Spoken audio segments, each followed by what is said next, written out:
Off the Grid is a tool to help families sit down and have important discussions about online safety and social media, and to put a reset in your lives as to what is the responsible way to be living in this digital world.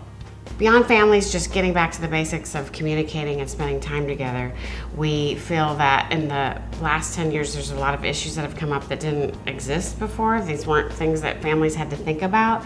So we developed questions, and we have topics that we think are important that are all results of social media and the online world that we live in. So we have social media smarts, phone etiquette and boundaries, online safety, and then we also have a category that's just for fun to kind of keep it light. And this is a great way for families to talk about these topics in a kind of non-confrontational, fun, interactive way. And there'll be things that and parents haven't even thought about before. And it's not a punishment to put the phone up. It's a way for families to reconnect, put their phones up, and just talk. I mean, and that's part of it, just for fun. I mean, it's just silly questions, and get people's thoughts. And I mean, I think families are running so hard these days. They just don't have time to talk to their kids anymore.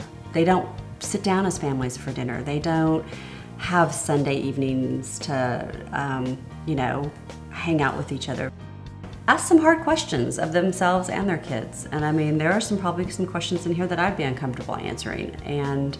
But it's also a way to have parents ask their kids these questions without being put on the spot, because something else is doing that for them. It's a way for them to answer it, for their kids to answer it, and answer it in an honest way, because I think kids need to know that parents struggle with these issues as well. Yeah, and it's just like talking to them about any other difficult issue that when they're growing up, like bullying and drugs and drinking and driving and sex, and you got to talk about it. It's uncomfortable, but you have to do it. You have to be honest about it with yourselves, with your children, because they'll appreciate that honesty, and it's a struggle for all of us. Yeah, and this is a much newer topic that needs to be added onto all those difficult conversations, and it's just a starting point for parents, because like Kate said, my child is younger, and I'm kind of feeling like I'm trying to figure out what's going on at the same time he's figuring out what's going on. And so I look to people like Kate who have older kids, like what's happened, but even in the difference in the ages of our kids, there's new issues. There's new issues. Yeah, I'm sure there are. So it's a moving target.